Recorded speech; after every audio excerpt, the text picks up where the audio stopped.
The apartment building is quite old.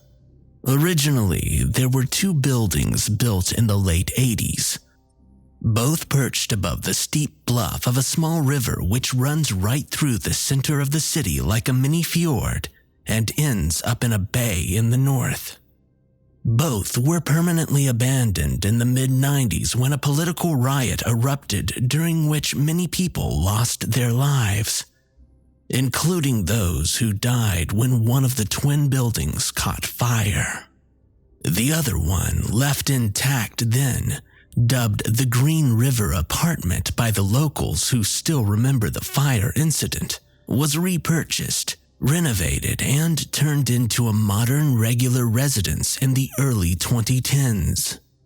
I had been looking for a small, comfy, and affordable place for myself when my father found an ad in the local newspaper.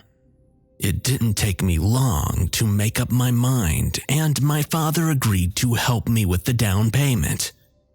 During my first weeks living there, I got to befriend some of my neighbors. The quiet, pale-looking German guy across from me, and the married couple with a teenage boy next door. The German guy mostly keeps to himself, though he has friends over every Saturday night. The family next door are friendlier, and we have become quite well acquainted with one another. We sometimes have long conversations in the corridor while their son plays with my dog. I remember one night around 2 a.m. waking up to the muffled sound of someone knocking in the corridor. It was coming from the other end of the corridor, which opened to a small balcony overlooking the river.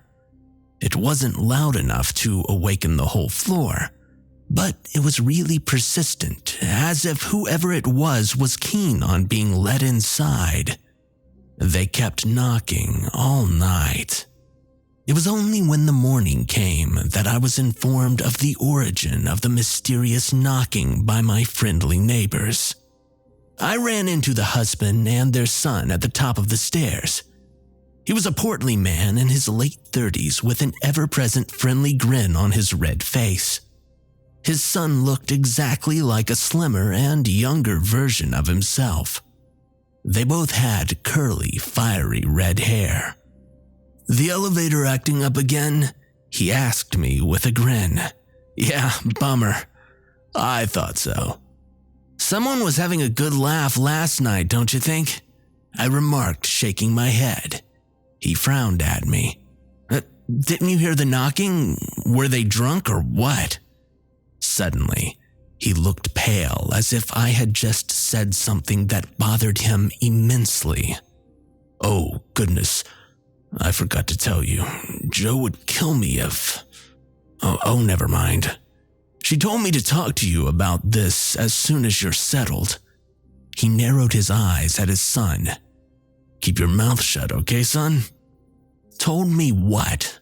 I stared at him in confusion. "There hadn't been new tenants for months when you moved in, so it's understandable that I forgot." "Man, what is it? What did you want to tell me?" I asked. He motioned for his son to leave, then took a deep breath before he managed to pull himself together. "There is an unspoken rule here in this building among the old tenants. If you hear a knock at your door after midnight, don't open it, ever. Ignore it.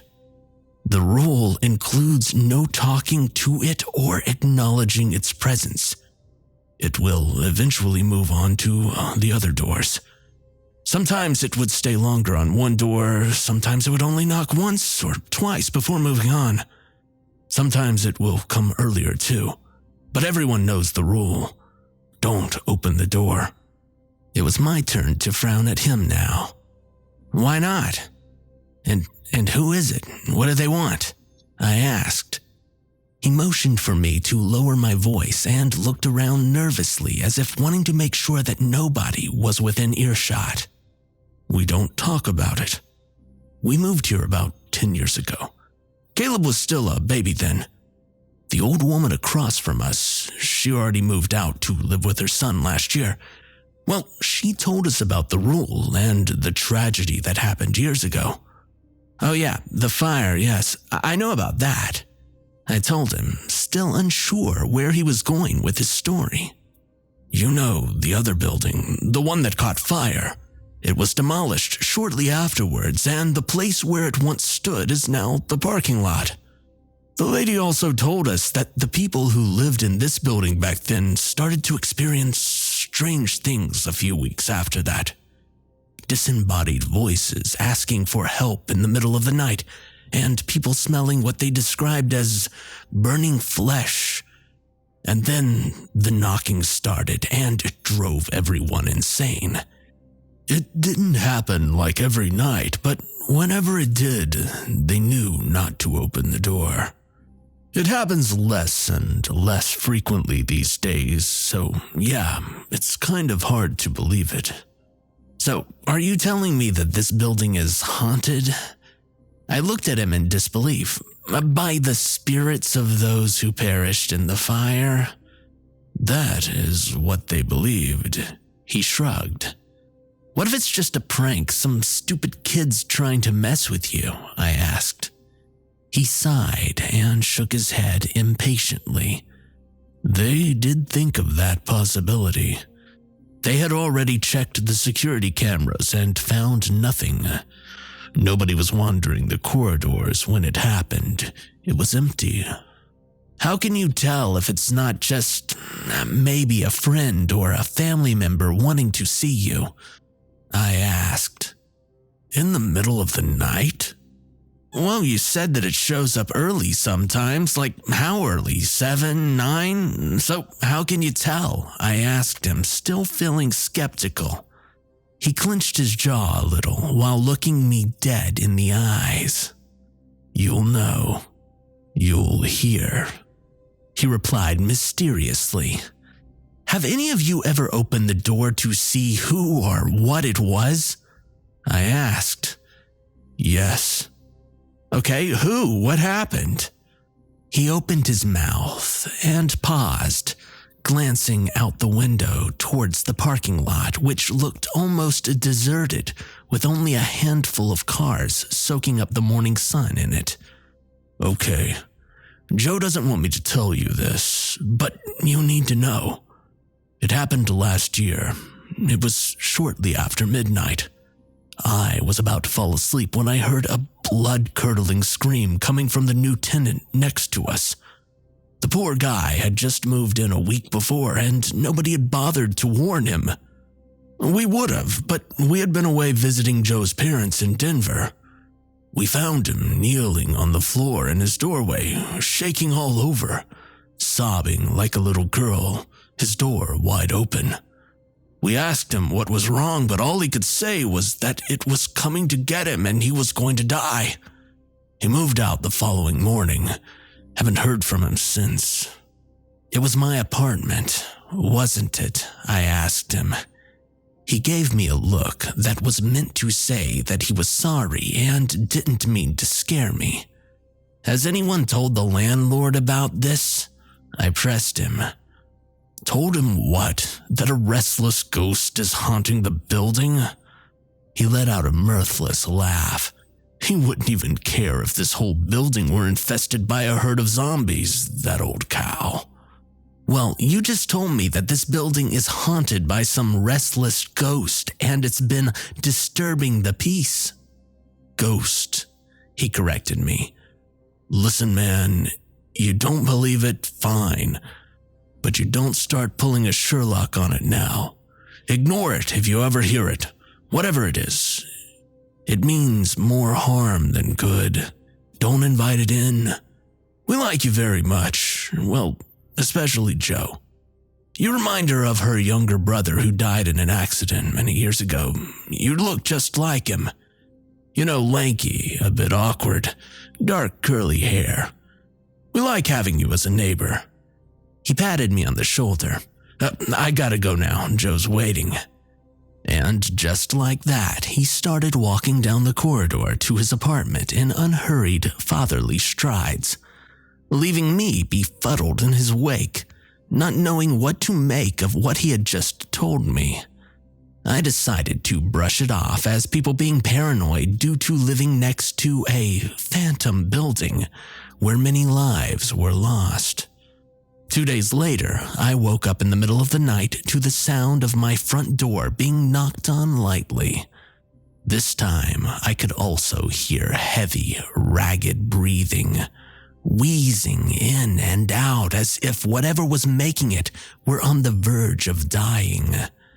I didn't get out of bed, or even so much as twitch, but I listened intently. They knocked a few more times while whispering something that did not make any sense at all under their breath. Then they moved on to my neighbor, the friendly couple next door. They lingered there for a while too, knocking slightly louder and more persistently, while I was wondering if my neighbors were wide awake or asleep, unbothered by the mysterious midnight disturbance.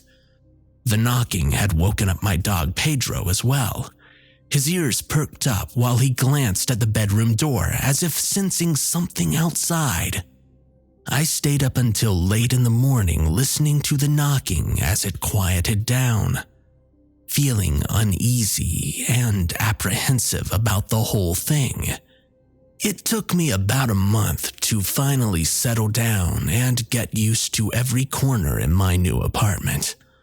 I loved my new bedroom. The window opens to an amazing view of the river below with willow trees and small patches of flowering bulbs lining up on its steep bluff. It was a cold and windy day. I had just gotten home, hungry and excited, but thrilled to have a few days off of work to enjoy myself. I decided I might be up for a little post-work hookup. All thoughts about the door-to-door haunting had already been forgotten. I had just cleaned up the whole apartment and rearranged the furniture and was fiddling with my phone on Tinder in the living room with Pedro, when a notification blipped on the screen. Somebody matched with me. I tapped on it and the picture of a dark-haired girl with a freckled face popped out. She had that sort of look which made it tricky to guess her age. She looked like she was in her early 20s and late 30s all at the same time. On her profile, it said she wasn't looking for anything serious either, but would let herself go with the flow if somebody piqued her interest. We exchanged numbers and chatted for a bit, then I invited her over and she said yes. I was so excited that I hopped off the couch, heeled off my shoes, and stormed into the shower immediately. It was 20 minutes past 10. Exactly 35 minutes later, I heard a light knock on the door. Mating call. Coming, I said. I tried to sound like I hadn't been too excited waiting for her to arrive, just in case she decided that I was a loser. Well, in a way I was, a little, and booked it before we even met face to face. I rushed into the living room and down the narrow hallway leading to the front door, almost knocking down stacks of old thick magazines and newspapers piled up against the wall in my hurried state. Then another knock was heard. It almost made me stop in my tracks. It sounded hollow and flat. For a split second, my neighbor's warning from the other day flashed into my head, but I chose to ignore it. I was expecting a guest anyway. I swung the door open, trying not to grin like an idiot, and saw nothing. The long corridor outside looked eerily empty and deserted. No pretty brunette standing in front of my door beaming up at me, which I had been imagining for the last few minutes. Well, that's weird, I thought to myself, stepping out into the corridor. I left the door ajar behind me and walked towards the elevator. The digital display told me that the cars were still on the ground floor.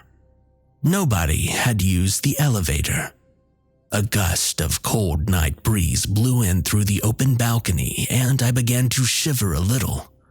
It was more unpleasant than invigorating. Who the heck had knocked at my door? A ghost?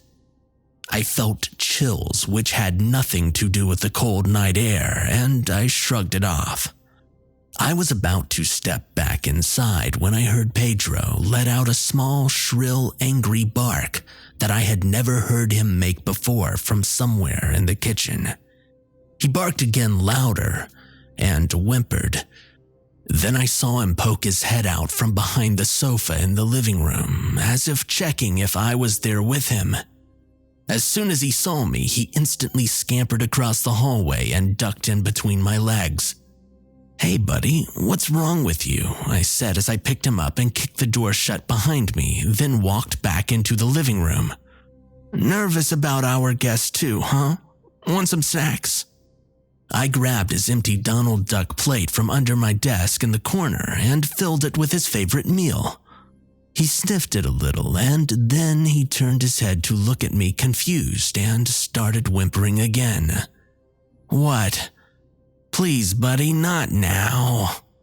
He scurried under my desk and let out a long, sad howl, which made me scratch my head in confusion. He seemed a bit on edge for some reason, and I had no idea what had caused it. I sighed and proceeded to crouch down on the floor and reach out to give him a reassuring pat on the head. But to my surprise, he bared his teeth at me as if he did not recognize who I was. What's with the attitude? Been sniffing my shoe polish again, have we?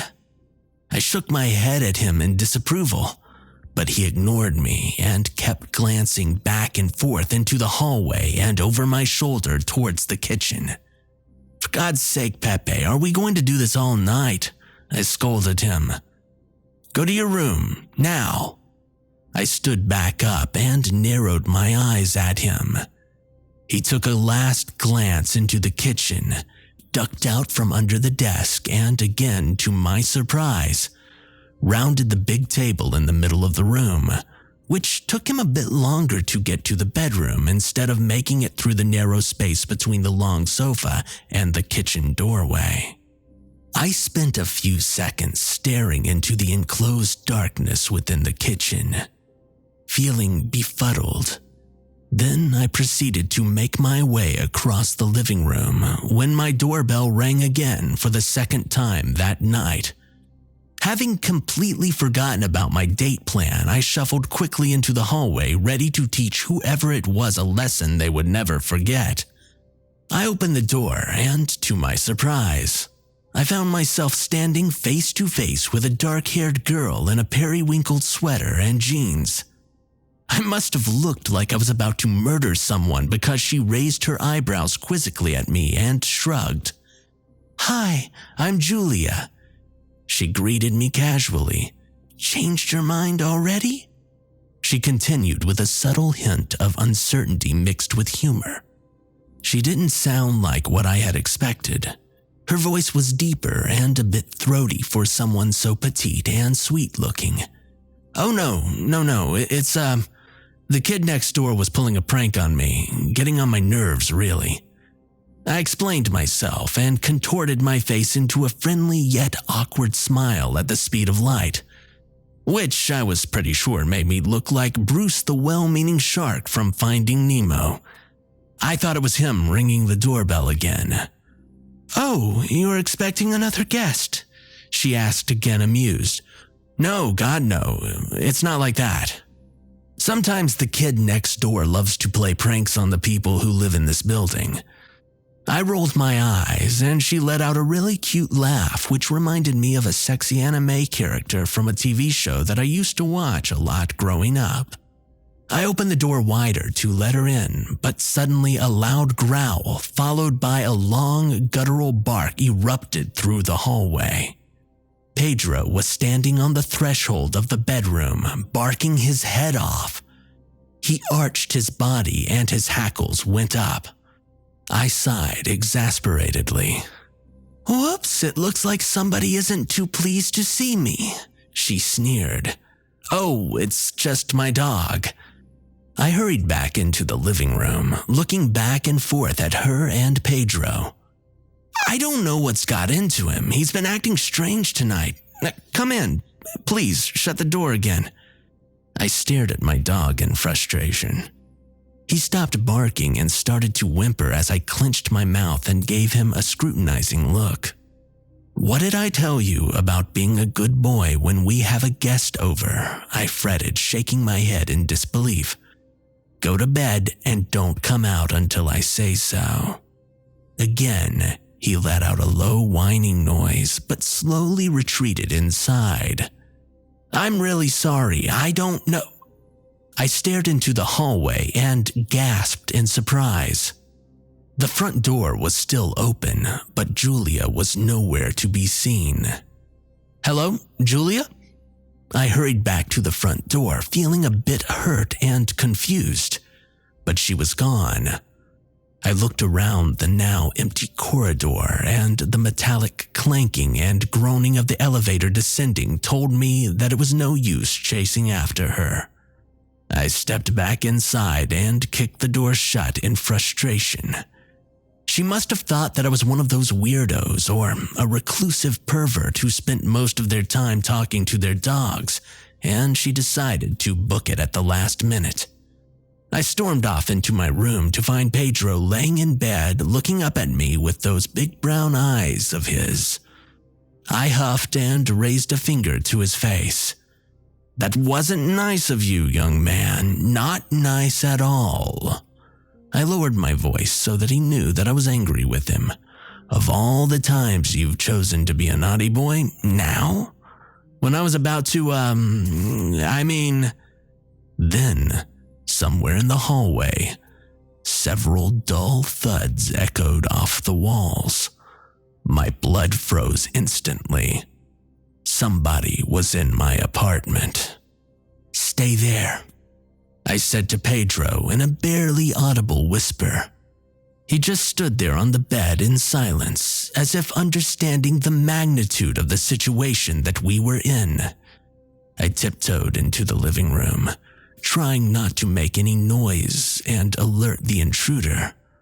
The living room was eerily silent and empty, devoid of any sign of trespassing.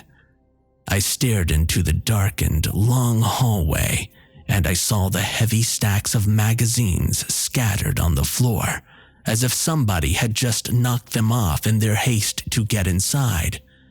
But the door was still closed. "Hello?" I called out hesitantly. I started to walk across the living room towards the magazines, but then I felt a gust of air on my back, as if someone was darting past behind me. I yelped and instantly whirled around to see nothing. The kitchen was dark, a square-shaped mass of blackness engraved into the white wall. My breathing grew louder as I walked slowly towards the dark opening, squinting my eyes to catch the slightest movement or outline of something hiding in there. Deciding to end this terror quickly once and for all, I stepped inside and lunged for the light switch in the far corner. Already feeling creeped out, and right before I flicked it on, I sensed movement off to my right, and then something cold and wet brushed against the tips of my fingers. I gasped and cringed away in great terror as bright, blinding light flooded the whole kitchen. I stood there bewildered, scanning the whole room, looking for anything out of the ordinary, my heart thumping in my chest, a chill running down my spine. What the? There would have been little chance of not being seen in such a small room if somebody had been there. Now wouldn't there? But there I was, staring at the fridge and the stove suspiciously, questioning my own sanity as if I had only been imagining things. Just then, I heard a loud buzzing sound from behind me, and I cursed at myself for being so easily scared by practically anything. It was my phone, which I had left on silent on my desk. I reached out to grab it and was surprised to see Julia's name flash across the screen. I picked it up, still feeling awkward about her abruptly leaving. But I was also confused and creeped out by what had just happened. "Hi, Evan. I'm sorry I just left like that. But you didn't tell me that you're that kind of person. You could have told me, you know." I stared at my phone screen, perplexed.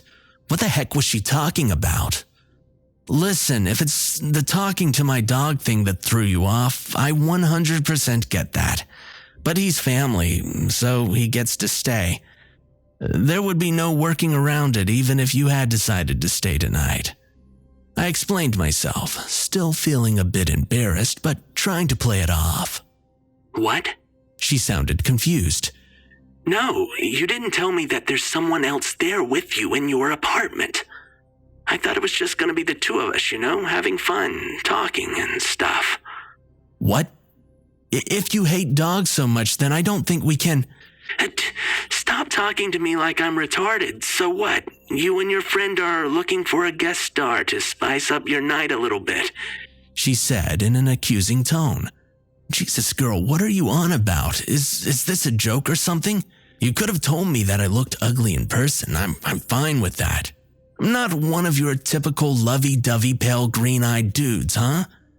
You didn't have to call me and pretend like you're a saint or something and didn't want to hurt my feelings and... "Come on now," she interrupted. She let out a mirthless chuckle. "I have no idea what you're talking about." I heard a loud bark, and then I saw Pedro standing on the threshold of my bedroom looking up at me as if demanding to let him know who I was speaking with. I raised my index finger to motion for him to be silent. "Don't play games with me now. There was that effing ugly bitch standing behind the couch." "What? Are you drunk or something?" I asked her. "So, you're telling me that you live all by yourself? You're all alone? I mean, I know there's your dog. That you don't have a girlfriend or anybody else in your apartment right now?" she said in a lowered voice as if just realizing something. "Of course not," I said. "So, who was that girl in your kitchen?" "What girl?" "The one wearing the dark sunglasses." Her voice trailed off. I could only hear her raspy and heavy breath on the other line for a few seconds. Oh my God, Evan."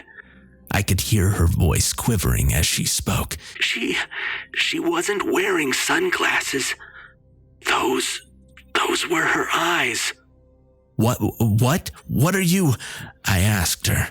Get out of there, Evan. Get out of your apartment. Get out of there right now," she screamed into the phone. Then I heard a sound that was almost inaudible. It was so faint but still distinguishable from anything else, the soft clicking sound of the light switch being pressed. All the hairs on my body stood on end as I turned my head slowly to glance into the kitchen. Once again, the entrance into the dark realm. This time, I could faintly make out the blurry and vague outline of a person standing eerily still in the corner next to the fridge, like it was only a part of the wall, blacker than the darkness that it was in. An overwhelming smell suddenly filled the room. It was emanating from the kitchen, unmistakably the stench of burning flesh, followed by a deep, ragged breathing. I yelled and immediately rushed into the hallway as fast as I could, grabbing a dazed Pedro with 2 hands, careful not to hurt him. He let out a surprised whine, but I pulled him into my arms and threw the door open. Behind me, I could hear the sound of heavy feet stomping hard and fast across the living room, following us. I ran faster towards the stairs, not bothering to look over my shoulder or even to use the elevator. My apartment was on the 4th floor, but I did not care. I didn't stop until I arrived in the parking lot.